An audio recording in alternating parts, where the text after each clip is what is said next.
Welcome to the Leadership in Land podcast, where we talk about what actually moves the needle in the land business. This show isn't about getting rich or quick schemes or magic mail pieces. It's about leadership, systems, decision making, the stuff that you just happen to figure out after your third or fourth pricing mistake, or maybe just your first. This deal looks great on paper, got a moment. Well, tune in with me today, my friends, and let's dive right in. You're listening to the RE Tipster Podcast Network. Okay, so quick question for you. Have you heard of our Skool community? I just want to make sure to invite you to check that out. If you're listening to this episode, it's actually kind of old, to be honest with you. And so if you want our latest, if you want our greatest content we're putting out, real conversations about leadership, decision making, building a land business that actually works in the real world, get inside our Skool community where you get access to the free leadership course, plus bonus episodes, discussions, and insights that honestly just don't make it onto the podcast. So if you're serious about this, you want to learn more about leadership, get in the community, check it out, leadershipinland.com or school.com/leadershipinland. All right, let's get in the episode. Hello, my friends. Welcome back to Leadership in Land. I am your host of Generation Family Properties and the Land UnConference. Today, I've got a fun one. I want to bring in people from my team, and I am pleased to have Cameron with us. If you've been following what we've building, you probably have heard Cameron's name before. He was on a video with me back a year and a half ago, where we went over what we found in some of the differences between the data providers. And he's been a huge part of the day-to-day operations. He's taken on a variety of roles and continues to evolve as we evolved. And I want to pull back the curtain a little bit. First, talking through his journey with GFP, some of the lessons he's learned along the way, a few deals that maybe didn't go according to plan. We'll talk some leadership in there, I'm sure. And then we'll get to some case studies here, which I think are really fascinating. We're going to talk here today about our 6-figure mistake on a property in Maine, some real-world headaches with easements and access and title companies in Aiken County, South Carolina, and Maricopa County, Arizona. And then we may include somewhere in here and towards the podcast a rant about national title companies and why they aren't as good as we hoped that they would be. So I hope this one will just be honest, transparent, practical, a little painful for him and I reliving some of these moments. But I hope that more than anything that this episode helps you. Cameron, welcome to the show. Gosh, I really not looking forward to reliving some of these files that I've blocked out of the memory. But yeah, it's great to be here. Love to be a part of it. And, I think that what Dave does with this Leadership in Land podcast is pretty fantastic. Really opened the book on how we operate. Everything he says is actually how it is in our business. So for any of you guys who might doubt that, he's being completely transparent, good and bad. Yeah, a little bit of an intro. I've been with Dave in a couple different roles for the last just under 2 years now. This is my first job after college, graduated from University of St. Thomas in Minnesota back in 2024. And degrees in finance, marketing, entrepreneurship, kind of the whole load. Data analytics a little bit. Was also a Division I track and field athlete, specializing in the decathlon, which was pretty cool. Athletics has really founded who I am as a person, and both personally and professionally. So I'm sure we'll talk about that later on. You're fresh out of college, right? You're getting going in this business world, and you happen to help me out in both financial planning and in Generation Family Properties, our land business. And why don't you tell us about what did you think it was going to be like? And why don't you walk us through a little bit what surprised you once you actually got behind the scenes of this land flipping thing? Yeah, totally. So I guess the first one, and this is real funny, is, I told my parents about, I applied for the job. I had the first interview with Dave's executive assistant, Kara. And my parents were like, oh, so how'd it go? I told them about, oh yeah, he does this whole land flipping thing. And they're like, you sure he's not working for the cartel? I'm like, I don't know. I hope not. But it was a funny story of, there's a lot of people who don't really understand what this business is. But, there is value creation on both sides for all parties. And that's something that, I was a little like, so we're buying land at a fraction of market value and reselling it for higher. What is this 100% ethical? But, I do have realized throughout the time at GFP that really it is. We are helping the sellers and we are also helping the buyers, even if they're not necessarily realizing top dollar value for their properties. But in terms of financial planning and land stuff, connected with Dave through a recruiter. And this recruiter was more so focused on financial planning. So that's kind of the way everything was kind of positioned on the job post. Financial planning was not really something I really intended to be super big into going out of college. I was intending to be working on a small team and like an entrepreneurial environment, which is actually what it is, but or actually what GFP and Centurion Financial are. But it was a very interesting journey into everything. Kind of started with pricing and offer analysis and preparing mailers, and have eventually evolved into this position where I'm handling and overseeing a lot of the day-to-day operations. Love it. Well, I think, I know for me in my journey, my thinking has changed over time, right? What are some of the biggest ways for you that what you thought would happen versus how you conduct yourself or how you go about things has changed since your early days? So there's been a lot of changes through GFP while I've been gone, or while I've been here. And, some of them have been things that I've led. Some of them have been things that have happened externally. And so within GFP, the one thing that is really great about how our leadership team, which I am a part of, operates is we allow our people who work under us to have a lot of flexibility and to bring us ideas. And, that was one of the things that, right away, Dave and I were talking about mail, and we're like, hey, we could save like $20,000 to $40,000 in data costs by switching over to Land Portal. And so that was one of the first projects that, I looked into on behalf of GFP.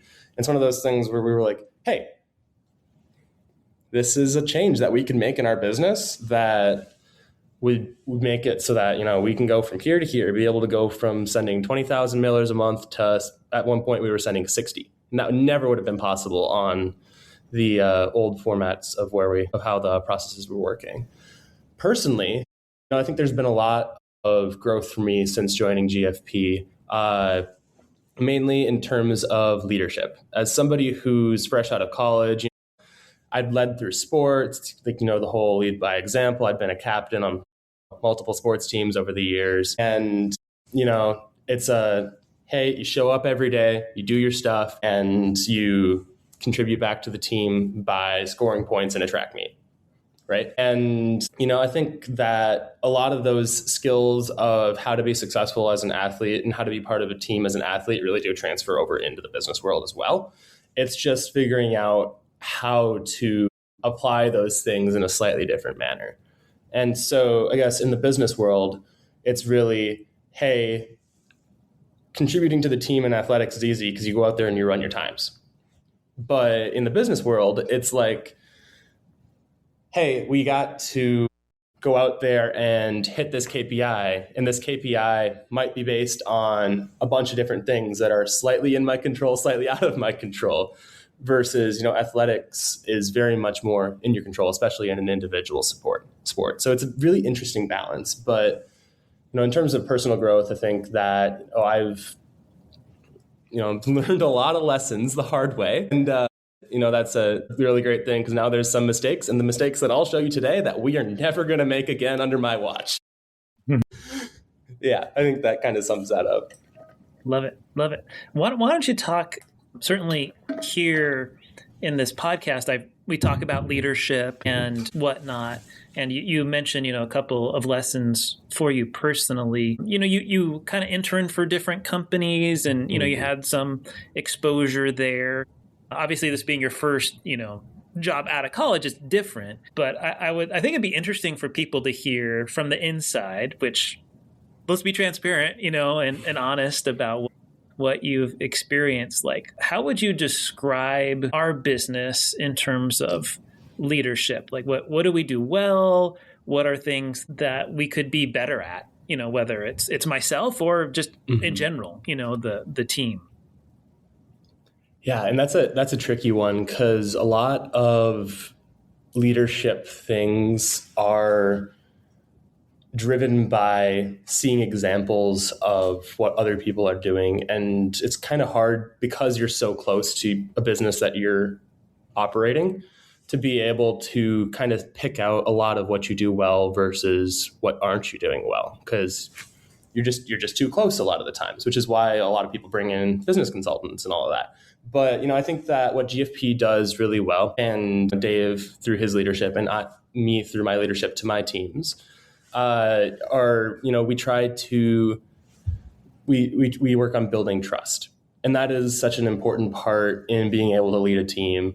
Dave trusts me to be able to oversee the transaction coordinators, would be an example. I trust the transaction coordinators to do their best work, bringing me the right data on these properties to hopefully not screw them up. But obviously we're not perfect. Nobody's perfect. And we don't know what we don't know. So it's kind of one of those things of we're always learning together. But I think that that's also another kind of phase of leadership, but we can leave that can of worms unopened. But in terms of another kind of sphere, I think that the really big value that GFP kind of focuses on is a drive to serve others. And how do we serve the rest of our team? How do we serve our community? Because when we're serving our community, that really helps us be able to have a mission behind our product as well, which is a fantastic thing. When we're talking about serving others, we're talking about, hey, we just helped this seller out through being able to take this property that was going to go up for tax lien auction and give him some cash for it before he lost the whole thing. Or you can name a million examples, but that's one of the things that I think that we do really well. Things that we could improve on. I think that trust is definitely a two-edged sword. And while trust can amplify the success of a business, it can also take away from it. Because what slips through the cracks? How do we manage? And because obviously management has to come first before leadership. And it's a big thing that we're talking about in our monthly leadership calls ran by Eric. And it's a really interesting thing, because what does a specific person need at a specific time? And us as leaders, we have to be able to identify what that's going to be. So it's a really abstract concept, but maybe you should get Eric on here to talk through some of that. That would be pretty good as well. Yeah, absolutely. No, I think I think all that is true. I think one of the things that as a company that is hard for people working for us is, number one, change. Like, what we have been doing isn't what we're trying to do in the future. And because of that, we have a whole variety of kind of legacy stuff that pays the bills, keeps the lights on, keeps things going for the company without a bunch of undue stress or someone worrying about losing their job. But on the other hand, we're kind of like chickens with their heads cut off, I think, some of the time, in terms of trying to keep the plate spinning as we're going with the company. And so I've heard from people in the past, well, why can't we just keep on doing the cheapo properties? And it was like the game changed from my perspective, as well as I felt like we kind of climbed that mountain and we got to the top of it relative to what I thought made sense. And those two things combined, it was like, hey, we got to explore different stuff. And the time you've been here, we were doing a lot of medium-sized properties. And we scaled up doing tens of thousands of mailers, 50, 60,000 mailers a month as we were mailing. And unfortunately, the game changed again in that time period since you've been here. And I was like, okay, gosh, things aren't going the way we wanted to. We got to pivot this sucker again and look towards other stuff, which just leads us to where we are right now in this moment where you're leading the way on market subdivides and I'm leading the way on messy title related stuff. And of course, we're all working together to say, okay, we have this great $3 million company. How do we make it a $6 million company, a $10 million company? Talk through that a little bit in terms of seeing from an inside perspective to let people know what's it like. Totally. And so I guess the way I kind of think about a lot of it is, GFP has got from 0 to $3 million on desert squares and a couple other things, but mostly desert squares, right? And so, we have these $4,000 properties in Costilla County. Those are great. Those sell eventually, but that's not how you make a 8-figure business, or at least that would be a pain in the butt of an 8-figure business. We talk about a lot on a monthly basis. We talk about default letters and returns and owner financing and all of that, which kind of comes with the territory of these small properties, right? And hey, would you rather have less deals and more margin per deal, or would you rather have more deals and less margin per deal and have to deal with the headache of people who probably are not qualified? And so it's a really hard juggling point because, we have a balance of what is GFP already built to do versus what should GFP be doing in the future. And, we're kind of caught in this middle point where we're waiting and seeing right now. And, I think we've seen a lot of great success in different places. Like, hey, we have a Door County project that we found on Zillow. We bought for $550 on owner financing. We were expecting to sell for somewhere between $900 and $1 million. Great deal. Minimal costs into it. Is it a perfect double? No, but it's pretty dang close. And, it's kind of like, where do we find those deals? Is finding a couple of those a quarter more beneficial for us than finding 100 people who want to sell us their desert square? Could be. But it's a really tricky battle of, we have this historical success. We know what we're good at, but what we're good at is not going to bring us from being a $7 or $3 million revenue business to 10, 20, $30 million revenue business. And so it's kind of a tricky positions where you had to look up, hey, what brings the margins? And that's kind of what we're trying to figure out right now.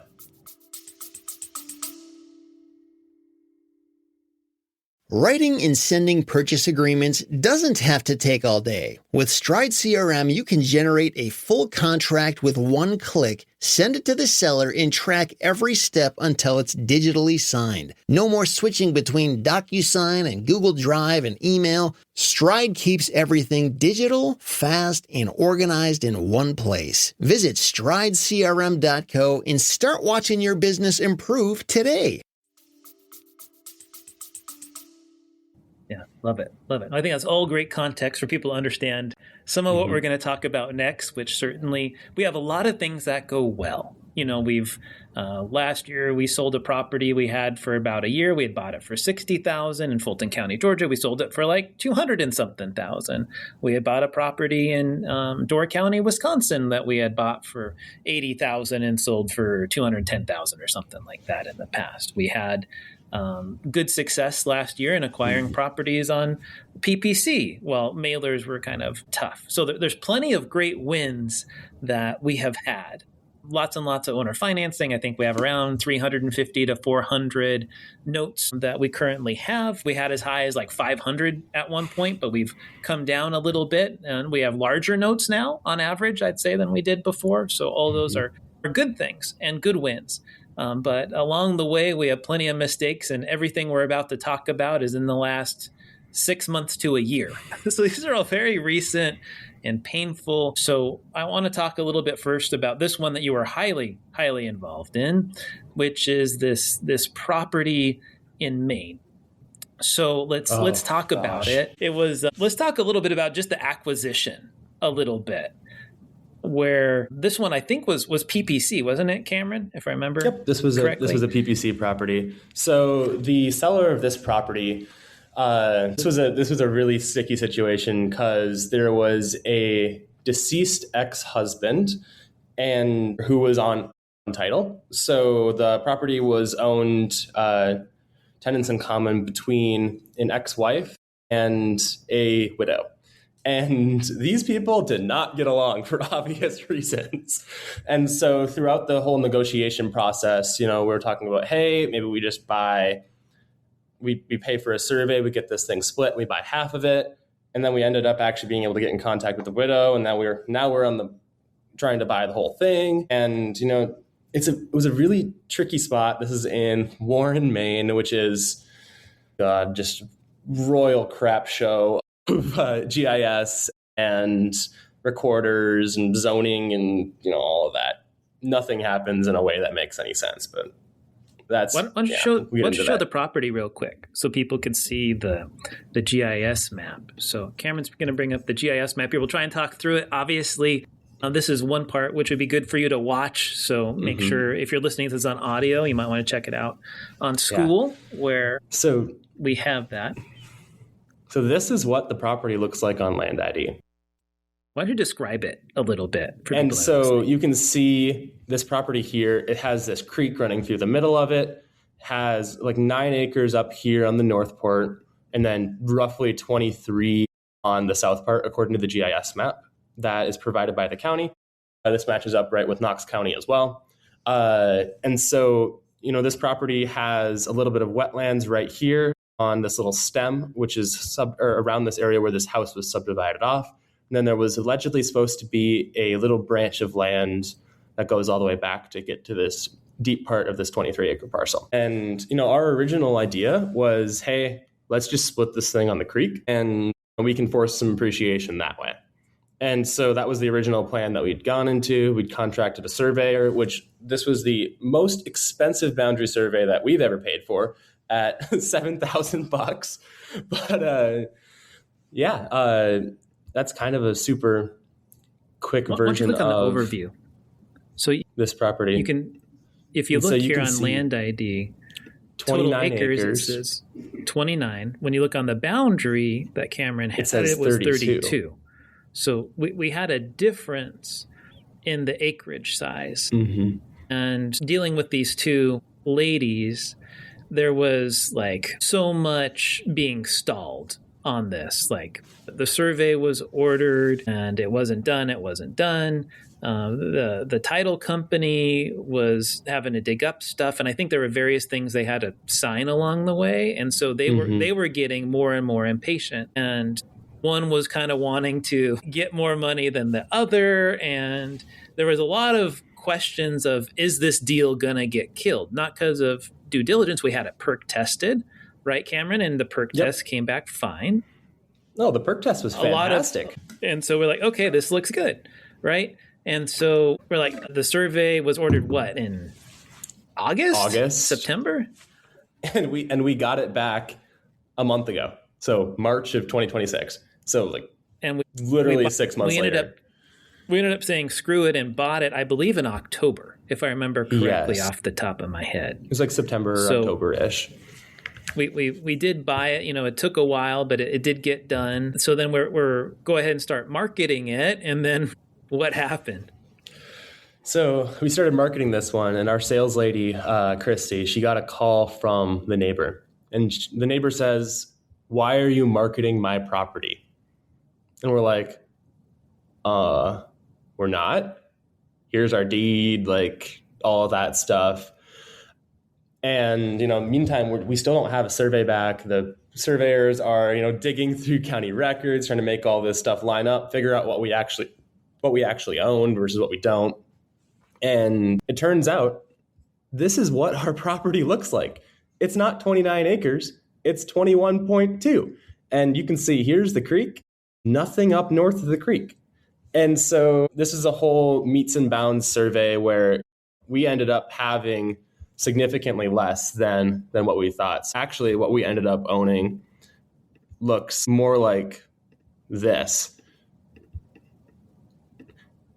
than anything else.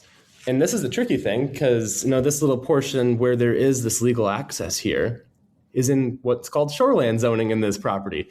And so we're still questioning to this day, is this property even legally buildable? And so, we bought this for all in, including survey costs and everything. Our basis on this is roughly 100K. We were expecting to be about 250 or so on it in terms of sale price. And now that we're at 21 acres with questionable ability to access, we're looking at it and we're saying, hey, is this property even usable for like anything besides hunting? And so it's a tricky thing. We had realtor opinions. We did everything by the books other than a survey. But, it's what you don't know about an area, you don't know. And, this was the first property we'd ever done in this area of Maine. We'd had expertise from locals, but, at this point, it just didn't cut out. So hey, it's part of the risk of what you take on in this business, especially in a meets and bounds state. It's a lessons learned either way. We will be having a survey prior to close in an area of this property size. I'd love to know, how have you personally processed this? Is it frustration, self-doubt, problem-solving mode, all of these things? Yeah. Like how have you processed this literally $100,000 error that we've had? Yeah. And, it's a very tricky type of scenario because, as an operations manager, as somebody overseeing the transaction coordinators, the buck stops with me. My job is to protect GFP from buying bad properties. And, all these cases that we're going to talk about here are times where we've screwed up. And, that definitely does take some on me a little bit because I'm like, oh, shoot, I should have known that.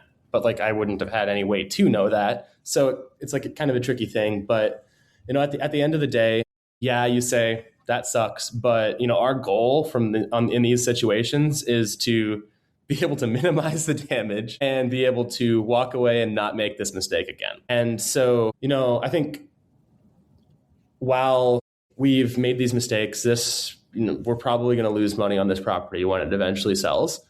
Actually, we're definitely going to lose money on this property when it eventually sells. But it's something where, hey, we've made this mistake now, and we're going to be losing, let's just say, $10,000 to $40,000 on this property versus what we bought it for. Versus, hey, we were looking at a subdivide down in Oklahoma the other day where we were going to be buying for $675. And, if there were a problem with that property that we didn't catch, that's all of a sudden, a much, much, much bigger loss opportunity we're opening ourselves up to. And so, hey, while it sucks now, I'm glad that we learned the mistakes that we did. And now we get to figure out how to not let them happen again. So yeah. Absolutely. At the end of the day, it's a little tricky because, yeah, it does come back on me. I'm the one who approved it. Really, what we can do now is that's already done. We just have to learn how to take it and move forward.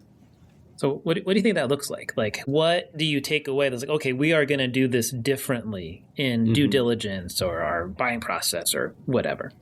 Yeah. So with this case in particular, we noticed the difference boundary on land ID, right? And we saw 29 acres versus 32. And, that should have been the first sign that something was wrong. And, I think the really big fatal mistake that we made on this property is having that discomfort and still closing the deal. This should have been a deal that, we said, hey, we need to wait for the survey to get back or we need to not do this deal. And I think that, the environment that and kind of the way that GFP was looking at properties back, 6 months to a year ago was, hey, we spent this marketing money. It's not performing the way that we were expecting it to. We're getting less results than we were expecting. We need to close deals so that our marketing numbers look better. And, in reality, we probably weren't looking at this from a risk management standpoint that would make sense, saying, hey, this doesn't line up. I'm not sure we should wait until we know, because we'd already drug these ladies out for 6 months because we were working with national title companies that were just not being able to draw up title commitments correctly and get the legal descriptions and all of that. But that's a whole nother story we can get into in an isolated time. We can finish up talking about this property first. But I guess there were enough questions and we still pushed it through anyways. And so I think what we've really learned is, if we have questions, we don't close. We're not going to take risks that seem unnecessary at the time. And, it's also a really big learning experience because, hey, we can't trust GIS maps. Yep. We need to see plats, and we need to be able to have surveys if we have a doubt.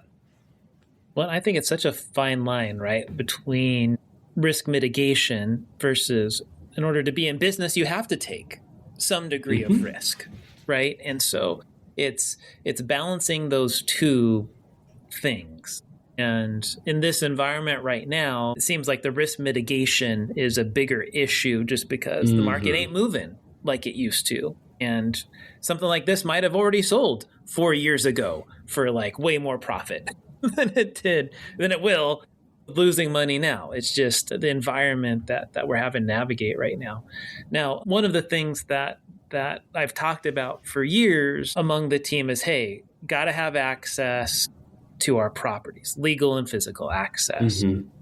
And we have 2 properties where everything looked fine, right? And the first one, Aiken County, South Carolina, I remember looking at it, and I'm sure you'll share the GIS map here shortly. And I was like, ooh, we got to make sure this thing has an easement. And so because it had physical access, you can see a road going right to the property. It's like, okay, that seems pretty obvious.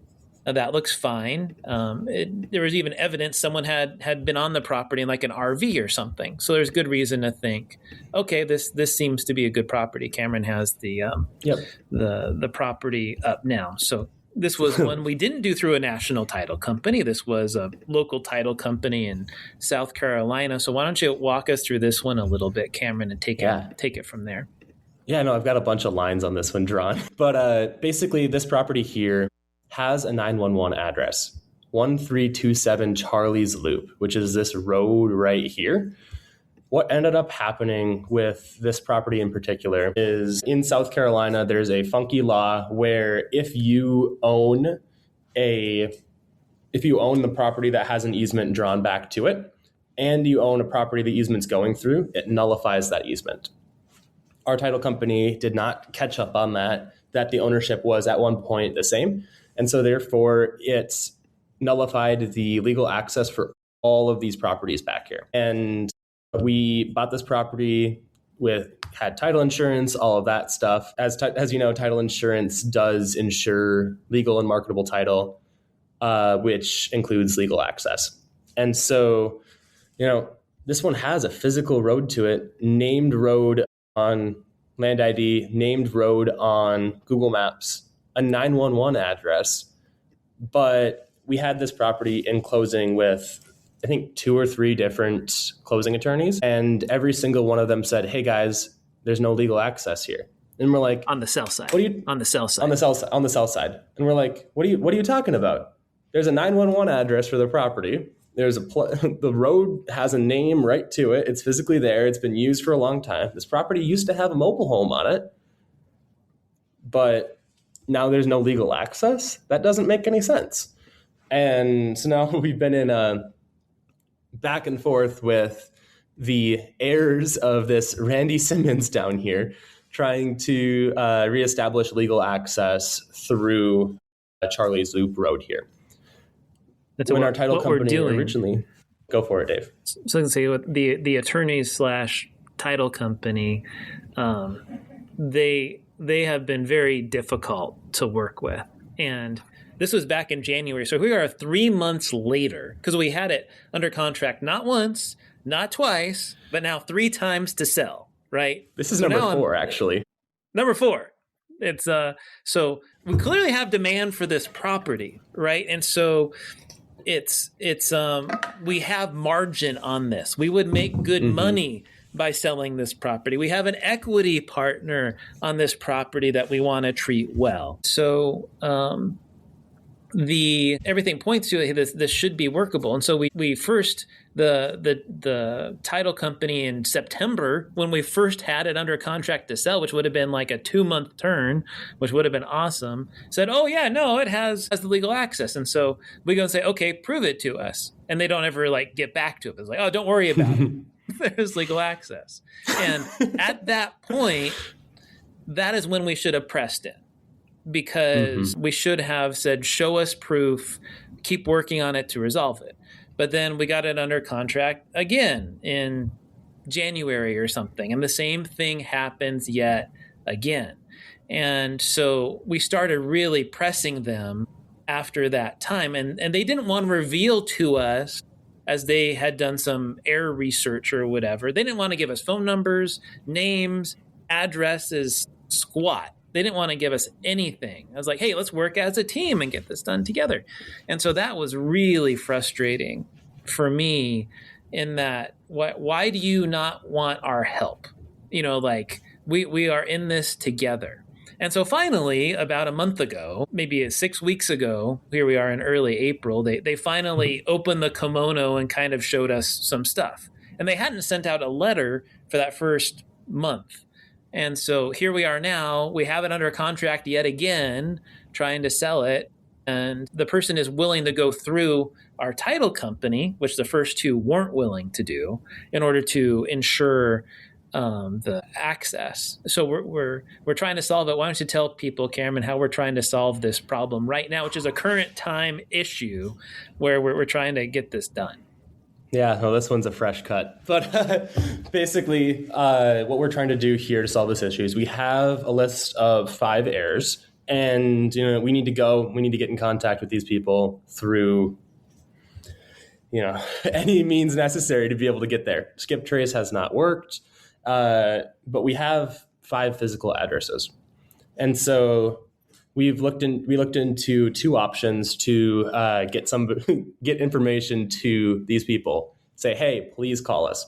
First one was looking at pizza delivery. So basically, I called up every shop that looks like they would deliver in a couple mile radius, and tried to get them. Hey, would you be able to write a note on like a pizza and deliver it to this person's house? I'll give you a nice big tip. But wasn't able to find somebody who'd be willing to do that for me. Mostly because everybody's using DoorDash, and they said I can't guarantee the DoorDash driver is not going to like take the note off or something, whatever. But the only restaurant I could find that would DoorDash service to these 5 houses was Hardee's, and I guess that fast food restaurant probably wasn't going to put notes on there for me, but who knows? And then what we ended up actually doing was we ordered a couple boxes of cookies with a note on them, and now those are getting delivered probably tomorrow. And hopefully they're going to be calling up our acquisition manager and having a discussion, and hopefully we can get this thing done for this lady who's buying the property from us, because she would love to be able to have it, but we have to make there be legal access at any means. And the tricky thing is while a title claim is going to cover legal access or our original purchase price, a title claim and title policies don't protect our margin. We bought this thing at, I want to say it was like 30K. Yeah. The first time we had it under contract, we had it under contract at about 80. Now we're under contract to sell it at like a little under 50, I think. Maybe somewhere in the high 40s-ish. But and that shows, you see the MLS history and you see listed, contingent, listed, contingent, listed, contingent. And that's not a good look. That makes people ask questions. And yeah, there is a problem with it. But that makes our offers go down. Whereas, if the title company was able to catch this on our buy side, then all of a sudden we're able to have realized that nice margin real quick. And so it's a tricky situation. Absolutely. Well, let's talk about the Maricopa now, which is similar but different situation. So tell us about that. What was the difference between the Maricopa and this Aiken one? So the difference with our Maricopa property here, which I don't have up on Land ID, but I do have a plat map for. Where is it? This one. Cool. So here's our plat map from when a split was recorded. So there's a road down here with one parcel going to the street, and then one parcel back behind with a 20-foot ingress, egress, public utility, and irrigation easement. This plat here was recorded based on it was surveyed based on a unrecorded survey. And so basically that invalidates this survey, and that invalidates the legal access established by this plat. And so if you see down here in the reference materials, you can see, let me zoom in. Come on, there we go. You can see sideways, but nonetheless, reference materials, unrecorded results of survey by West Valley Engineering, blah, blah, blah, blah, and unrecorded Alta ACSM survey and minor land division by Anazi Land Surveying. Because neither of those two reference materials were recorded, now all of a sudden, this plat, even though it's recorded in the county of Maricopa, is not valid. So basically now we're going back to our title company. We're saying, hey, what the heck? We should have caught this one prior. This is a big deal for us. This was a buy for about 125 or so, with the expectation of selling for about 300. The realtor we had there, was a little questionable, so I don't think it got really pushed out the way that it should have. But we had plenty of offers, but nothing ever really stuck. And it's a tricky situation, because now all of a sudden we get a solid offer that was gonna sign, and we're like, hey, she got back in contact with our title officer we closed with, and it's like, hey, is there legal access to this property? And all of a sudden our title company says, there should be, but let me investigate into that further. They come back and they say, no, that plat is not eligible to create the legal access because it's based on unrecorded surveys. And so now all of a sudden we had insured legal access. They showed us the plats at closing. And now all of a sudden there's no legal access. So what do we do? And so it's a really tricky thing of, when we close to a title company, we're supposed to be able to trust that title company to be able to perform, be able to protect us. Because that is what they're supposed to do, is they are our layer of protection. For somebody who's buying a piece of land with the intent of holding or building, that title policy really does protect them. But for us, with the intent of flipping and, knowing that we need a margin, we're running a business, that title policy doesn't really protect us the way that a lot of people thinks it does. Could we get our basis back? Yeah. But over that time, we've had hard money interest at 18%, accruing that we're still on the hook for. And so at the end of the day, is it going to kill our business? No. But it's a really tricky thing, because it's like, hey, that should have been caught on our closing, but it wasn't. Now, in both of these cases, neither of these were national title companies. Pioneer Title and Maricopa, which they're pretty good. I think generally we're happy with the office. And I wasn't going to expose them. And then Aiken, that we're very unhappy with that title company that we've done several deals through. It wasn't like it was just a one-off even. Like, we've dealt Hail and Hail with attorney. Don't use. I don't have no problem shaming them. So, I guess as you reflect on this, are these things we should have caught? These two in particular. Maine, there's no doubt. That is on us 100%. Yes.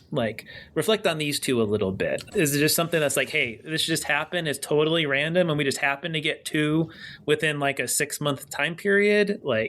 How do you process those two in particular? Yeah, and I think really the two of them are very different scenarios. And the Aiken one, I don't think that was our burden to catch. Because, we can see all these things. We have a 911 address. We have a road. There was a plat at one point or another that we did have. And, access looked like it should have been there for many means. But, kind of goes back to the closing team. And, hey, the closing team missed that. And because the closing team missed that, then, we're out margin. And I think that for the Aiken deal in particular, I think that is just a risk of running a flipping business. For this Maricopa deal and the Galveston deal, which I'm sure we'll talk about next, these are things where I would hold the title company accountable for this property and say, hey, you guys screwed up. This did cost us money. At the end of the day, if we can walk away with this at a break even, we're going to be happy. That is something that should have been caught. Just because that's a pretty obvious rule versus the Aiken was a little bit more of a niche rule. And so it's a tricky thing. But at the end of the day, I do think that nobody's perfect. I don't hold both of these title companies, have done work for us in the past. This has been one of the times where we've screwed up. I think this is more so a risk of running a flipping business than it is a reflection of our processes. Now let's talk about national title companies a little bit. I was listening back a year plus ish ago, maybe it was a year ago, to our good friend Justin Pichet, amazing guy, runs an incredible land flipping business, and he mentioned on there, oh yeah, we're going through a national title company, and they treat us great. We get everything in one spot. It's fantastic and wonderful.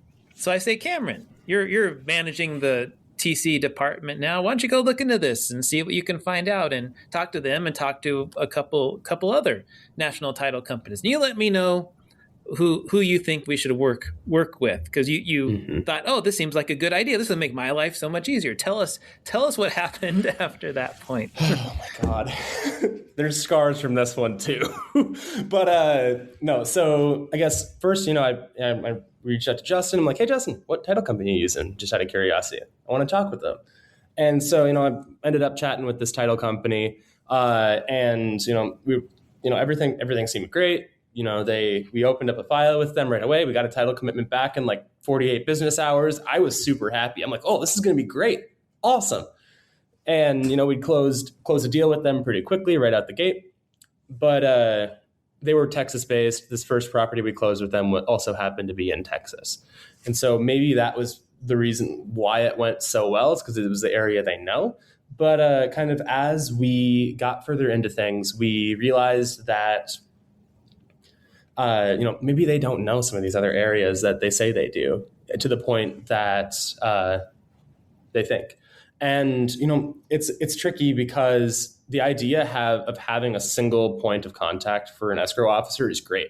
Hey, I can run all 30 of the files I've got open right now all through the same person and not have to go deal with, juggling the contacts of a couple dozen different people, and kept following up on them. I can just say, hey, give me an update on file blank, blank, blank, blank, and blank. Great idea in thoughts. But what we kind of learned is that the title companies that are doing like this national, they miss things. And they miss things that a local title company would have caught. So I guess what we're doing in GFP's decision is, we've tried it. But we're going to be going back to using all of our locals. And I guess do we want to name names, Dave? Or yeah, let me color it a little bit further beyond what you've talked about. So Fidelity National Title was the one that Pichet had recommended. Cameron shopped it out. He had talked to American National, I believe, as well. Yep. We talked to First American, we talked to Chicago, and we talked to Stewart. So all the big boys, right? And when it came down to costs, and obviously we had a friend who had a good experience, we said, okay, well, we'll give them a shot and see how it goes. And my initial thought was, hey, let's use two different ones, but there were like minimum requirements that they required for business, which I want to say was it 10 a month or it was a lot of files. Fidelity wasn't that way, but First American and Chicago and all of the other, and Stewart all had a minimum number of files per month. And so it was like, hey, if you don't close this number of files a month, you still have to pay a certain amount of fees in exchange. I'm like, well, I can't say that I'm going to be able to close 20 files in a month. That's just not realistic for where our business was at that given time. And, when a realtor offer comes in, maybe they're going to want to close to their title company or whatever, right? We can't produce 20 files. 10, we could pretty confidently produce at the time, but 20, not so much. But no, it was a really challenging time. I guess, do you want to continue? So what from my perspective, which you were in it more so than I was, we talked about it a good bit, but what was so frustrating was it was like punching a brick wall trying to deal with these companies where Cameron would reach out or Alicia would reach out, leaving multiple emails, voicemails, trying to check in. Hey, we gave them, I want to say it was up to 15 files or something like that. Because, they said, they had their minimums. Like, okay, we'll meet that, right? So we started feeding them everything. And they basically didn't open the files. Closings got delayed. They're not returning our calls to let us know any sort of update. Just customer service was some of the worst customer service I've heard of. Like, it was like pulling teeth to get them to talk. And then when they did talk, it was like they were doing us a favor rather than having that attitude of hey, let's work together, let's get through this, and letting us know where they were at, right? Oh, we're overwhelmed with files. Here's where we're going to be able to get to it. Instead, they just like hid under a rock and didn't want to, stick their neck out to communicate at all. At least that was my take on it. That was right or wrong on that? 100% right there. Is, it's tricky, right? Because if you say to me, hey, we can't get you this back on a certain day because we just have a lot of files. Like, we're really busy right now. I get that. Communication is great. And, if those issues were communicated, we wouldn't have had a problem. But, it was a tricky thing because, communication is obviously so important to keeping a deal alive is, hey, if I can't hear back from you and I don't know what's going on, I get nervous as somebody who's buying properties and selling properties, right?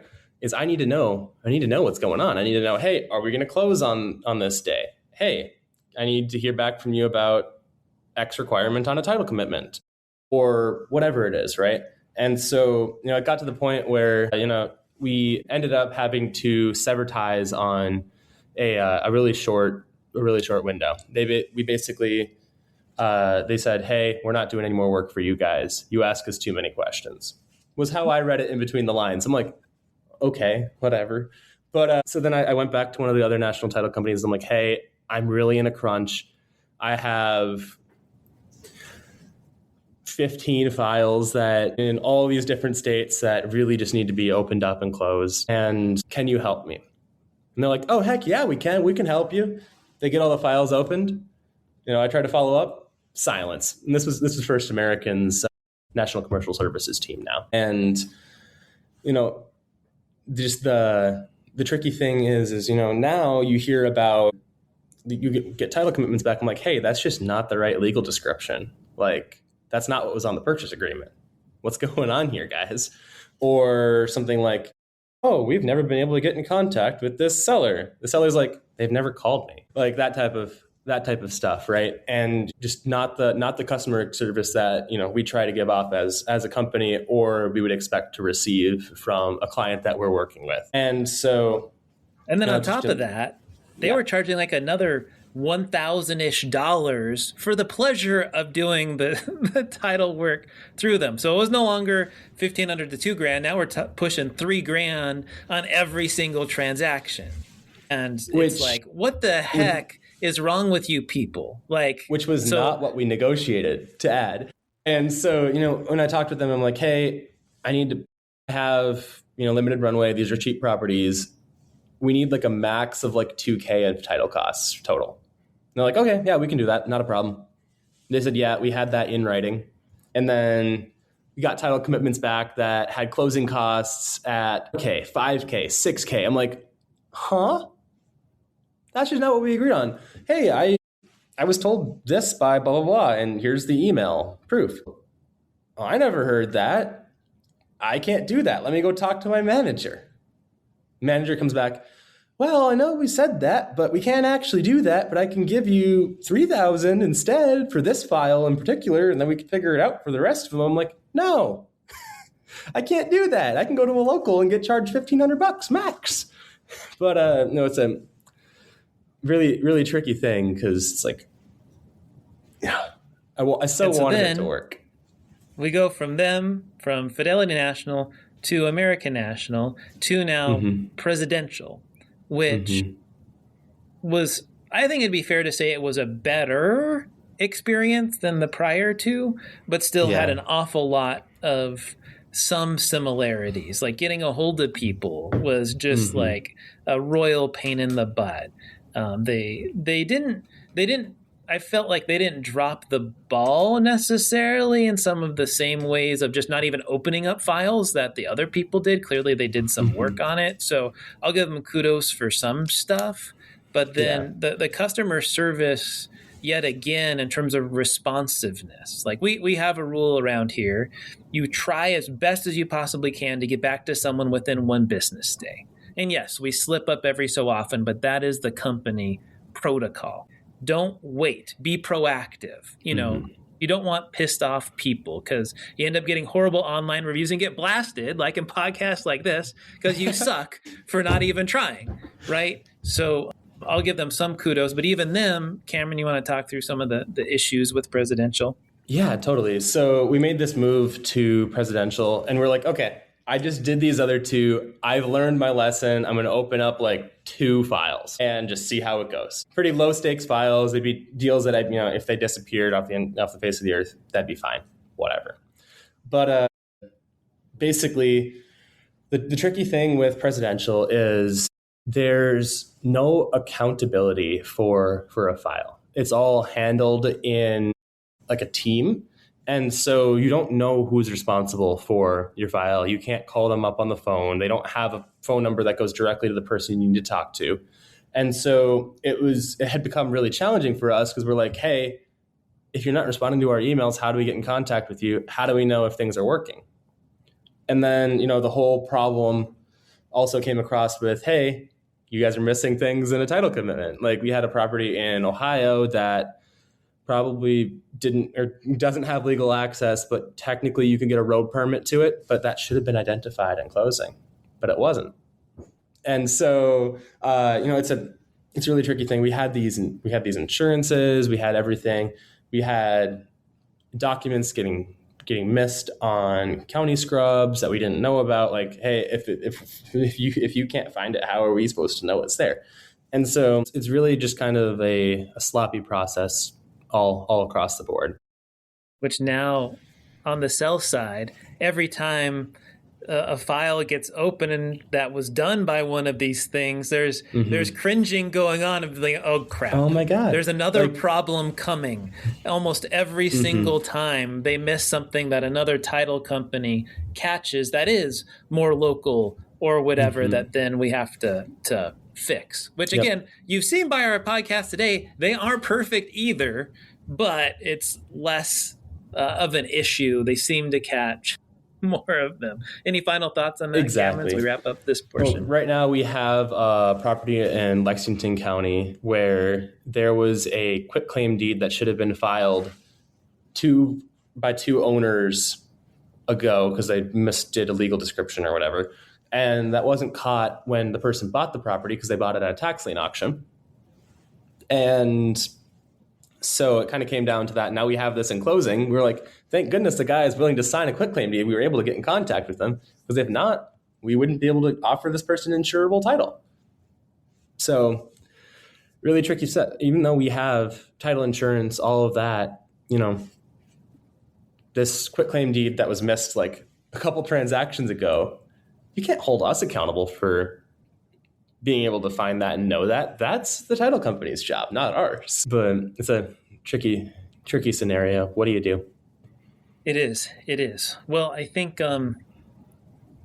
that certainly leadership, as it applies to all of these things we've talked about, what do you think that should look like and how have we done when leading the team when these mistakes and kind of things happen? Yeah, and I think the trickiest thing with leading a team through mistakes that cause losses for a business or screw ups for a business is, the team, you have to do your best to make sure that the team doesn't feel like it was done, like it's like a personal attack on them. Because, as a transaction coordinator, your job is to be the guard of the guard of the bank account, right? It's, hey, we're not going to buy any properties that are bad, and we're going to do everything that we can to mitigate as much risk as as possible. And so, we do that through zoning checks and realtor pricing, comps, and, all that good stuff, right?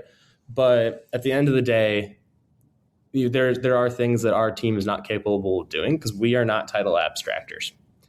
And, we can do our best to mitigate those risks, but it's not going to be perfect. So as a leader, it's really important to make sure that they know, hey, we messed up here. This is our problem together. This is not just your problem. It's not on you. Because, it wouldn't have been reasonable for us to catch this in some of these cases. And, the past is the past. Let's work to fix it. And so I think that's the mentality that we've taken as to how to come across a bunch of these title related problems. And kind of as we go through, we've been good about saying, hey, let's get proactive. Let's make this thing work. And let's figure out how to get these. Absolutely. And I think how I've tried to lead the team too is, hey, let me help. Let me get in there and I get involved on not all of these, but some of them so that they know, hey, I'm on the front lines with you, right? Like, I'm willing to take on some of this myself. I'm not just going to put it on you, particularly when it's a bigger deal kind of a thing. And certainly you do that too, with trying to help out the transaction coordinators. Like, hey, we're in this fight together, so let me help you. Let me take this off your shoulders, and I will personally, oversee this and help the best I can, to try and push this forward. Any thoughts on that? Yeah, well, because these scenarios suck. Nobody wants to be in these type of scenarios where we're dealing with title problems and title commitments. The title company doesn't want to deal with it. We don't want to deal with it.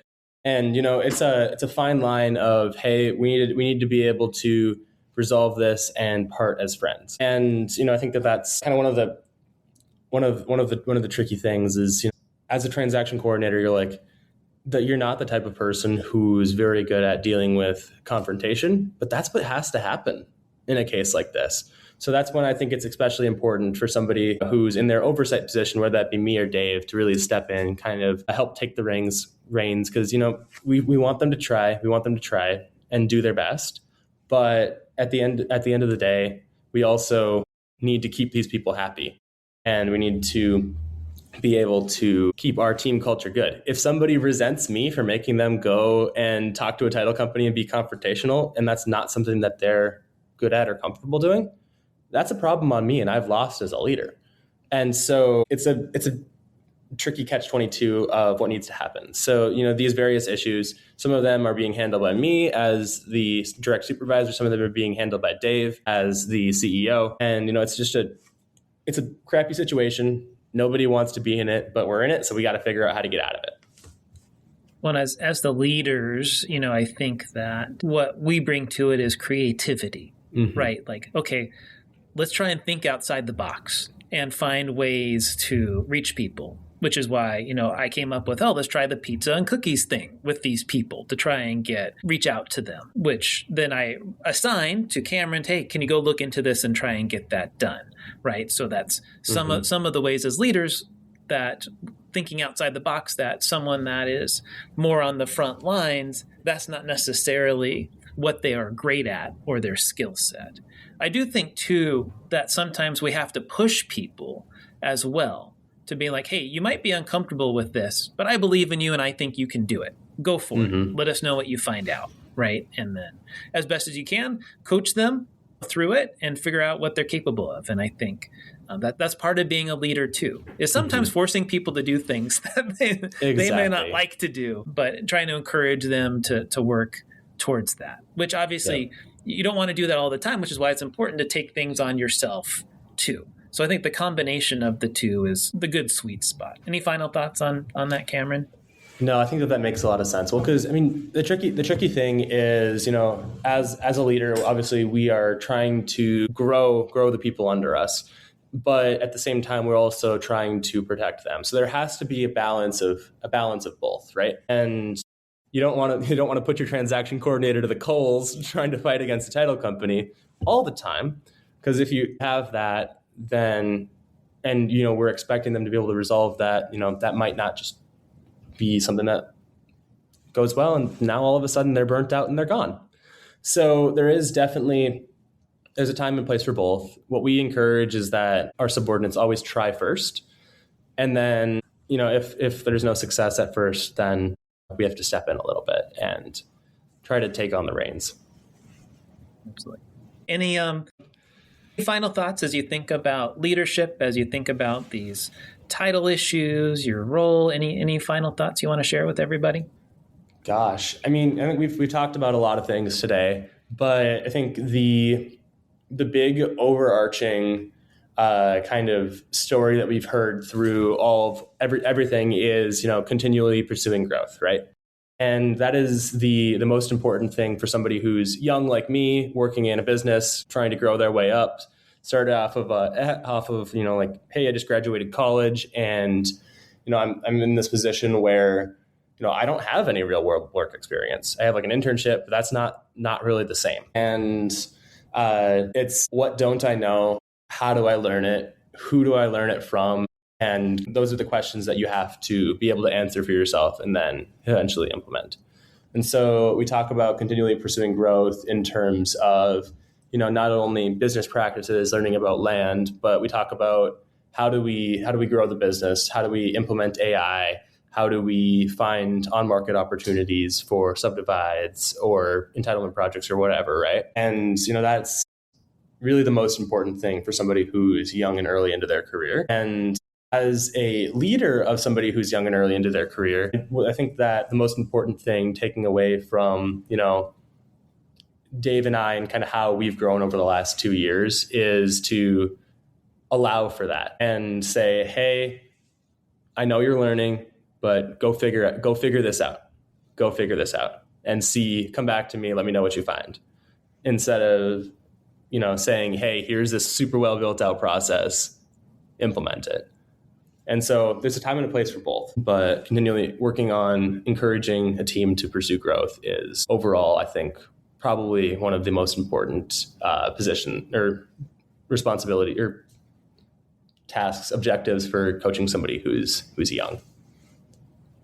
Absolutely. Mm-hmm. Absolutely. Great advice. I think it's great how far you've come along in the time that you have. Many friends have said that, gosh, he's learned a lot. He talks like he knows the business like an operator. So I think that speaks to how far you've come along and continue to come along, and looking forward to seeing you continue to evolve, man. So proud of you. Keep at it. And let's go get some hogs. Let's get some hogs. We're going hog hunting tomorrow on the mastermind. All right, Cameron, Thanks for being here, everybody. Thank you so much for joining. We're obviously, we're being transparent. We're being real about what's happening in our business, and we'll look forward to hearing from you. Let us know. Make a comment, send us an email or something. Let us know what some stories you have that hopefully we all could learn from too. Appreciate it. Leadership in Land. This is Dave Deniston and Cameron Scholes. We'll talk to you later. See ya. Bye-bye. All right, well, that wraps up today's episode. If this was helpful, don't just let it live in your head. Take one idea from today and actually put it in practice. That, my friends, is where the real progress happens. If you want to check out and keep the conversation going with other land investors like you want to make sure to check out a whole bunch of free resources and talk about challenges that we all go through. Please come and check out our Leadership and Land community on Skool. We've got bonus content, real discussions, and a free leadership course. No hype required at all. Just check out leadershipinland.com or go to Skool, that's SKOOL.com/leadershipinland. Appreciate you being here. Talk soon.